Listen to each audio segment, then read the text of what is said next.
সেই দিন আর বেশি দূরে নয়, যেদিন আমার মৃত্যুর খবরটা ভেসে আসবে মসজিদের মাইকে, আর আমার নিথর দেহটা দেখে মানুষ আফসোস করে বলবে, কালকেও দেখেছিলাম এই মানুষটাকে মুচকি হেসে কথা বলতে, তবে আজ হঠাৎ এমন হলো কেন? মানুষটা বড্ড ভালো ছিল।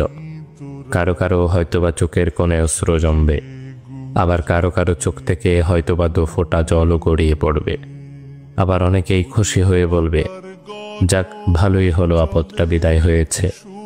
বেঁচে থাকতে কি কম জ্বালিয়েছিল? ব্যস্ততার কারণে আমার অনেক কাছের মানুষরাও হয়তোবা আমার জানাজায় উপস্থিত হতে পারবে না। আবার অনেক দূরের মানুষও শত ব্যস্ততার মাঝেও ছুটে আসবে আমাকে শেষবারের মতো বিদায় দিবে বলে। লুকিয়ে থাকবো আমি 3 টুকরো সাদা কাফনের আড়ালে। কেউ কেউ ছুটে আসবে আমাকে শেষবারের মতো একটুখানি দেখবে বলে। আবার কেউ কেউ আমার মৃত্যুর সংবাদ শুনে দোয়া পড়াটাও প্রয়োজন বোধ মনে করবে না। সেই দিন আমার পাশে থাকা ছোট্টকাল থেকে আমায় আদর যত্নে বড় করে তোলা প্রিয় মানুষগুলো বলবে, লাশ বেশি সময় ধরে ঘরে রাখতে নেই, তাড়াতাড়ি নিয়ে চলো। দাফন কার্যে অত বেশি দেরি করতে নেই।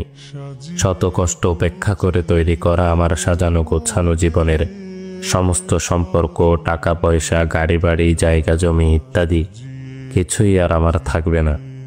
এমনকি দিন কয়েক পর হয়তোবা আমার অস্তিত্বটুকুও হারিয়ে যাবে মরুর ধূলিকণার মতো। তারপরও কেন জানি আমার অহংকার, সম্পদের লালসা, ক্ষমতার তৃষ্ণা ইত্যাদি যেন দিন দিন বেড়েই চলেছে। একদিন আমার মৃত্যু হবে, আর সব কিছুই ছেড়ে চলে যেতে হবে সেই অন্ধকার কবরে। এই কথা যেন জেনে বুঝেই ভুলে বসে থাকি এই মিথ্যে দুনিয়ার মিথ্যে মায়ার চাদরে নিজেকে জড়িয়ে রেখে। ভালো লাগে না মোর সাদা কাপড়, সাদা কাপড়, সাদা কাপড়।